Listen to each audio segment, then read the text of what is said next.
Muito bem.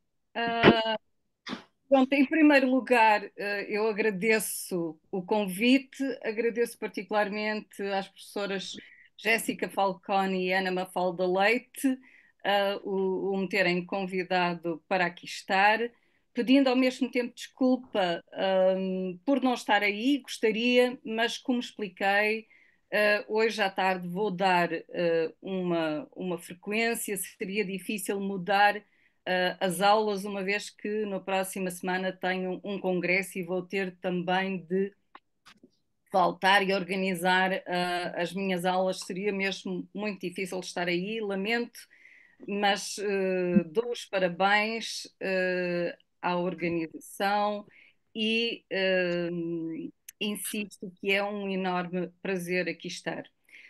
Eu sou docente na Universidade de Trás-os-Montes e Alto Douro, onde desde, creio, 2013 ou 2014 leciono precisamente uma unidade curricular que se intitula Ecocrítica e Literaturas de Expressão Inglesa.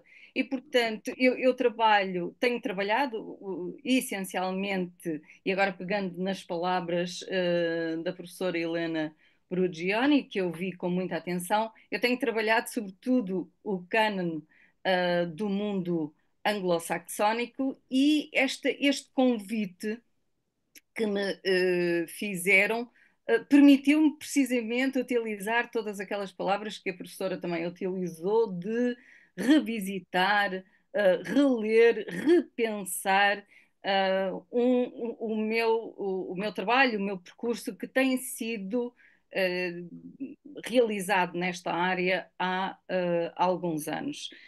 Dizer-lhes também que faço parte, embora lecione na Universidade de Trás-os-Montes e Alto Douro, faço parte do CAUL, onde estou e participo, perdão, no projeto Reimagining Shared Paths, Bridging Ecological Temporalities. E dizer-vos que a minha apresentação, então, vai ser de alguma forma, e como disse, repensar ou reolhar, se quisermos, o meu percurso e perceber que ele próprio também tem vivido uma transformação e uma transformação que se encontra inscrito em muito daquilo que a professora Helena Brugioni disse e referiu antes da minha apresentação. Aquilo que vou sistematizar, peguei em alguns dos artigos que escrevi e foi uma sensação estranha porque acabei por me citar e nunca me tinha citado tantas vezes, mas é apenas um pretexto, obviamente, para pensar e repensar a ecocrítica a partir de um exemplo académico que foi o meu ao longo desta última década, digamos assim, ou pouco mais do que uma década. E então dizer-vos que este slide já foi até um pouquinho também trabalhado pela comunicação anterior, mas de qualquer forma dizer-vos, e todos naturalmente já estão na posse desta informação, que é o facto de a ecocrítica ser uma linha de pensamento crítico e literário que nasce sobretudo da urgência de um planeta em crise. E é verdade que no centro da ecocrítica está a interdisciplinaridade e do cruzamento de saberes e das possibilidades da imaginação. E eu gosto do plural associado realmente a este estudo ou a esta perspectiva crítica. Porque daí decorre uma. Olá. Desculpa, podemos pedir para que a professora amplie o slide, porque não conseguimos ler. Sim, desculpem. Dificuldade de Está ver. melhor? Está um bocadinho melhor. Sim? Obrigada. Ok. Conseguem? Ai, desculpa. Sim, obrigada. Ok. Pronto, então. Ai, desculpem. Então dizia eu, porque a pluralidade é importante quando se trabalha este campo de estudo.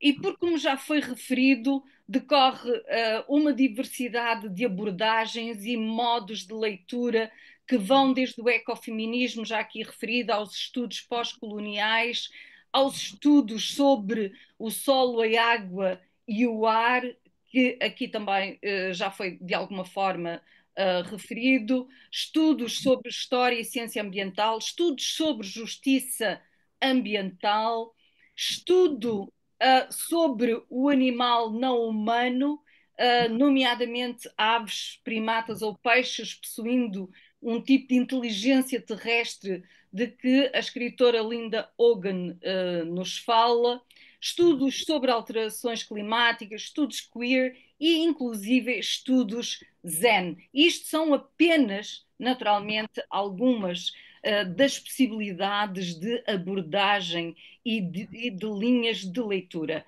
Normalmente, no fim do slide, também tenho alguma bibliografia que, de alguma forma, se relaciona com aquilo que uh, se encontra no slide. E então, isto para dizer que o meu trajeto académico, na realidade, foi ou tem sido, porque se mantém assente no cânone da literatura, sobretudo da literatura norte-americana, e, sobretudo, a ouvir ainda há poucas palavras, no culto da natureza selvagem, que, enfim, isto talvez precisasse aqui de um bocadinho mais de envolvimento, mas de qualquer forma dizer que trabalhei a escrita de Thoreau e as obras de Thoreau ou de Mary Austin, de Willa Cather, de Barbara Kingsolver, de Janice Ray e também de Margaret Rankle, por exemplo. Mas é verdade que a par, digamos assim, deste trabalho que incide sobre autores mais canónicos, a verdade é que surgiram aqui, além, autores que solicitavam um olhar mais diversificado sobre o modo como o texto literário se revela um conhecimento, um centro de conhecimento sobre formas de vidas menos privilegiadas, assentes sobretudo na marginalização, fosse esta social, de raça ou de género, por exemplo. E então, para ilustrar esse, esta vertente que também tem sido o meu trabalho, eu solicitei alguns textos que falam sobre Jamaica Kincaid, Alice Walker, Linda Hogan, Leslie Marmon Silko, e Camille Dungy, que foi um dos últimos textos a ser tratado. Ultimamente, e como digo aqui, também tenho chegado a trabalhar uma linha que lhe chamemos a multiespécies, que dá atenção à forma, nomeadamente como os animais, e no meu caso em particular as aves, solicitam uma leitura que os individualizem e que os situem dentro de um ecossistema e que os vejam como agentes do mundo. Isto é, então, algo que eu vou desenvolver nos textos que vos vou apresentar. Não sem antes dizer que, e eu sei que já têm provavelmente conhecimento, de que tenho consciência de que estas múltiplas abordagens nos devem recordar, e como propõem alguns críticos, que a ecocrítica não deve ceder a uma visão global e exclusiva da crise planetária, porque ela é diversa, como sabemos. Antes deve considerar as especificidades dos lugares e das populações, e chamava a atenção que vai ocorrer um encontro, precisamente uma conferência cujo título é The Environmental Humanities from North-South Perspectives na Universidade de Lisboa em setembro. E isto reforça esta ideia porque nos permite ver que há um caminhar numa determinada direção, que é naturalmente a direção de uma maior diversidade. E começo por falar-vos de um texto que publiquei em 2009. E porquê que eu escolhi este texto? Porque achei interessante, porque foi provavelmente o primeiro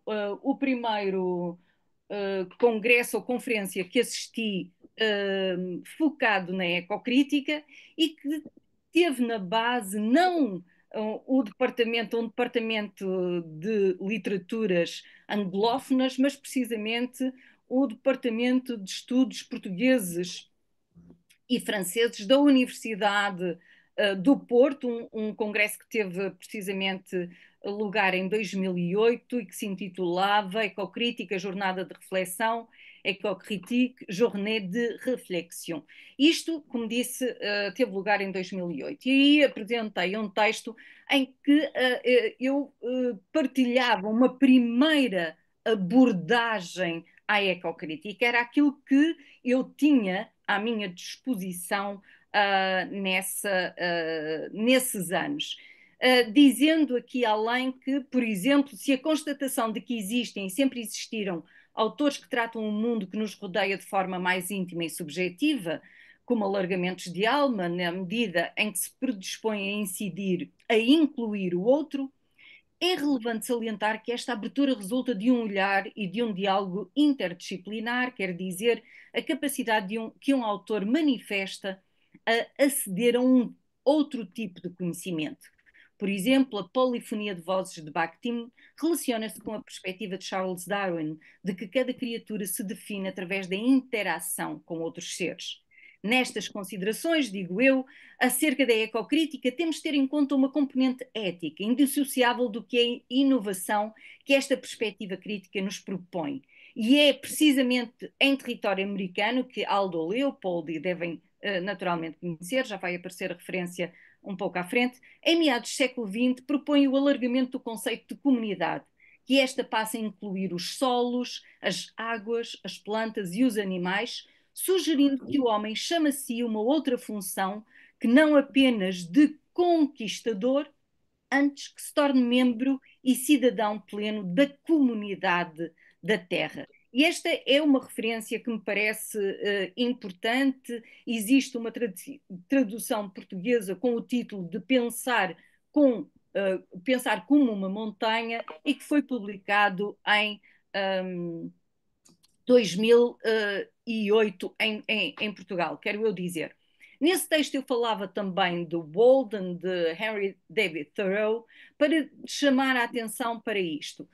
Que as preocupações do Walden, nomeadamente quando ele fala sobre o lago, o lago com o mesmo nome, o Walden, não seria tanto e tão só para falar, digamos assim, das características do lago, embora assim acontecesse, mas eu creio que o autor, nesse texto, que é um texto publicado em 1845, nos questiona já sobre isto, a questão da profundidade, ou seja, quão profunda é a vida dos homens, quais os fundamentos da vida humana e, de alguma forma, como é que ele se consegue relacionar com a natureza. Uma outra autora que eu citava na altura, Mary Oliver, que é uma poeta que provavelmente conhecem, um, e que, ao chamar a atenção para o vento, para o som da chuva nos seus poemas,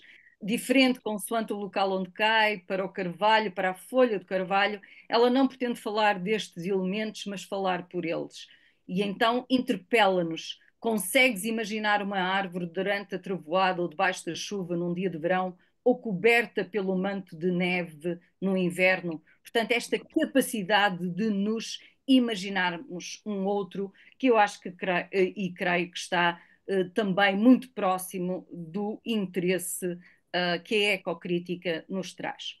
Mas, de alguma forma, o meu percurso, na realidade, começou a diversificar-se logo que li este texto de Jamaica Kincaid, intitulado My Garden Book, publicado em 1999, escrevendo um texto sobre ela, fui de alguma forma interpelada a alargar realmente esta ideia de relação entre o ser humano e a natureza, dependendo do local onde isso acontece. E assim digo qualquer coisa como isto: o jardim proposto por Kincaid nessa obra não pertence à tradição histórica em que se narram vestígios do paraíso, nem é exemplo dos jardins ilustrados em revistas populares. A sua escrita sobre jardins sublinha a diversidade, a pluralidade e a complexidade das construções culturais dos Estados Unidos. O seu jardim, representando uma fértil justaposição de passado e de culturas diversas. Como natural de Antígua, a experiência do jardim é uma experiência de usurpação e de desapropriação. Assim, um ponto crucial é compreender que Kincaid, ao contrário da escrita tradicional americana sobre jardins, recusa-se a apagar a relação entre paisagem e poder.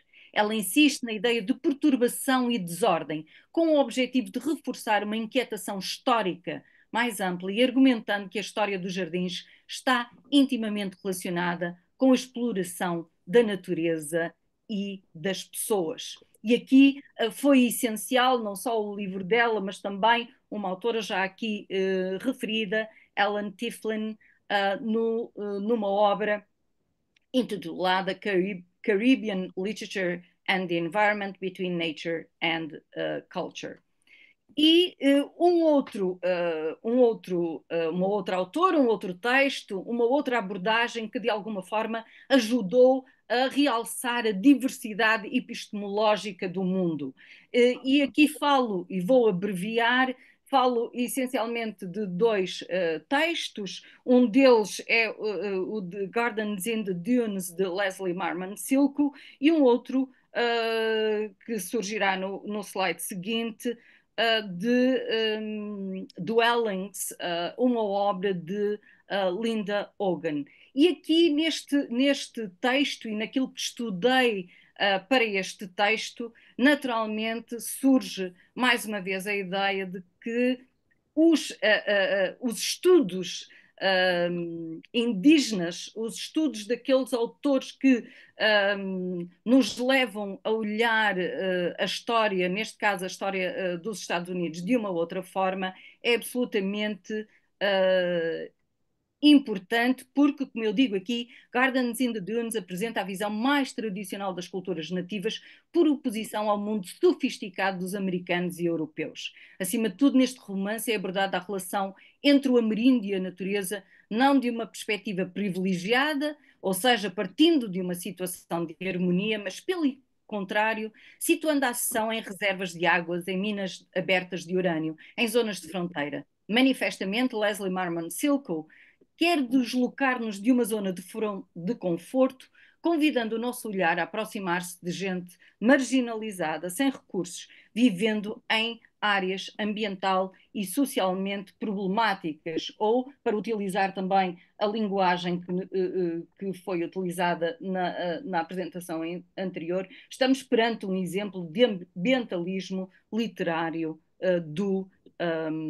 do pobre. O mesmo se passa aqui, eu não vou demorar também com um outro texto e uma outra obra, neste caso de Linda Hogan, Dwellings of Enchantment, desculpem, a obra de Linda Hogan é Dwellings, a Spiritual History of the Living World. E aqui concentro-me ainda em autores indígenas, em autores nativos que trazem a sua voz para a literatura norte-americana, diversificando-a, sem dúvida. E vou só citar este último passo em que digo o objetivo, e a partir desta obra da Linda Hogan, o objetivo em que ela nos narra num determinado momento uma cerimónia, e ela diz: o objetivo da cerimónia é lembrar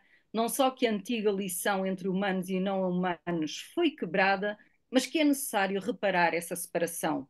Segundo Linda Hogan, uma forma de o fazer é repetir as palavras todas as minhas relações, em inglês all my relations. Estas palavras, sublinha, criam uma relação com as outras pessoas, com os animais e com a terra.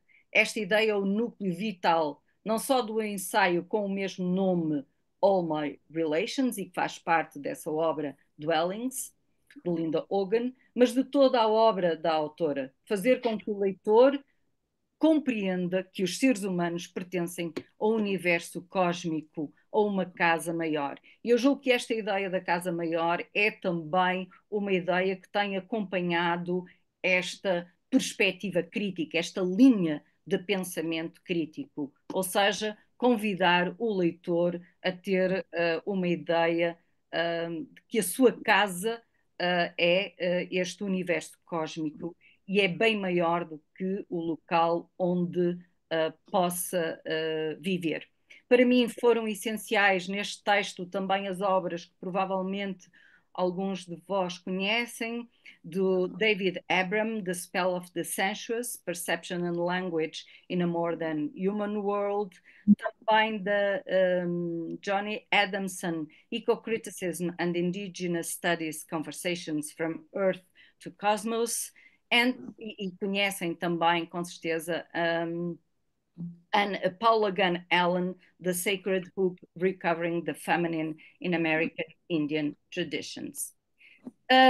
Isto para vos dizer, e já estou em 2004, que é verdade que no meu percurso eu fiz alguma inflexão em relação à literatura portuguesa e tenho dedicado algum do meu tempo também a estudar a obra de um autor português, um poeta, mas também romancista e cronista, António Manuel Pires Cabral, e escrevi um texto sobre ele, sobre, aliás, o bestiário, neste caso, das referências ou dos poemas que referem aves na sua obra, e, tal como já disse, trago aqui para justificar este meu interesse também pelos estudos multiespécies,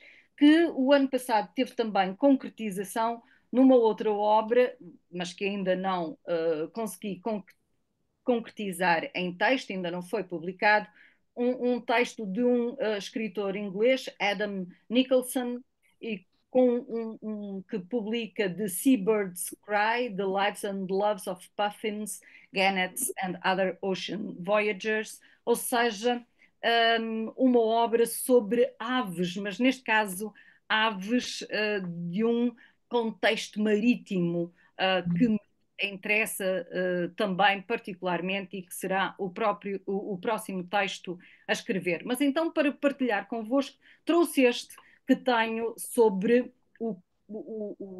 as aves, sobre o trabalho das aves neste escritor português, António Manuel Pires Cabral.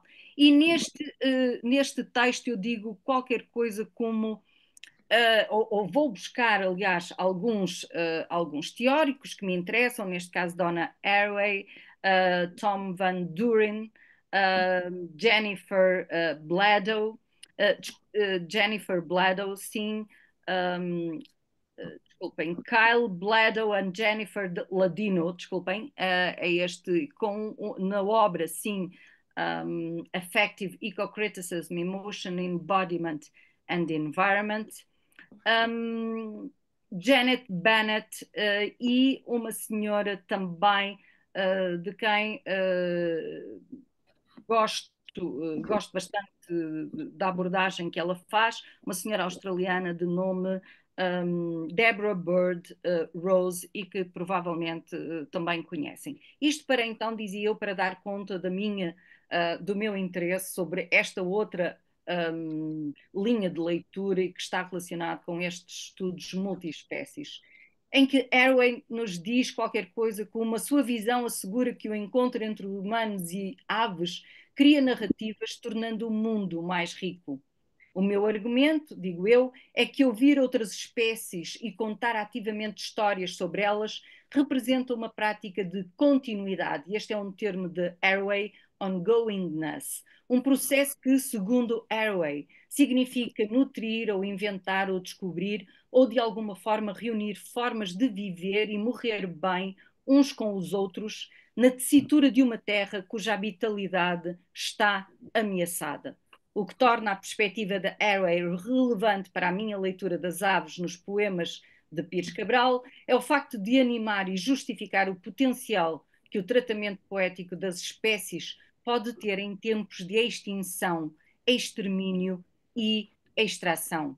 Embora nenhuma das aves que compõem a poesia de Cabral esteja em perigo imediato de extinção, através dos seus poemas podemos, juntamente com Tan Van Doren, no seu livro Flightways, questionar o papel central dos seres humanos na extinção de espécies. E fazendo também aqui, ou convocando a ecocrítica afetiva, que é uma das outras linhas de leitura, ou modos de leitura que podemos aplicar aos textos, dizer que me inspirei no novo materialismo que me permitiu realçar a agência dos seres não humanos e a natureza co-constitutiva das interações nos ecossistemas e na ecocrítica afetiva, porque, como demonstram Clyde Bladow e Jennifer Ladino, os corpos humanos e não humanos são talvez os locais mais salientes em que o afeto e a ecocrítica se encontram.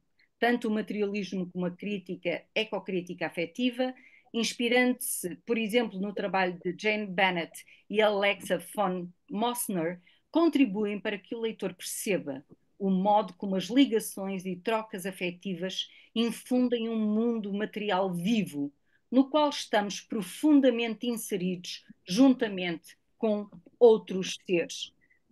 E, finalmente, desculpem, dizer-vos, só tenho mais, já estou a terminar, dizer-vos que neste momento e para no fim, no fundo, concretizar esta minha revisão do meu percurso e da releitura que fiz dele, dizer-vos que há no meu percurso este alargamento e esta inclusão de outras perspectivas, inclusive agora de outros continentes, através de um projeto de doutoramento em que se procura entender a importância da água, mas a par de uma obra publicada nos Estados Unidos, de Jasmine Ward,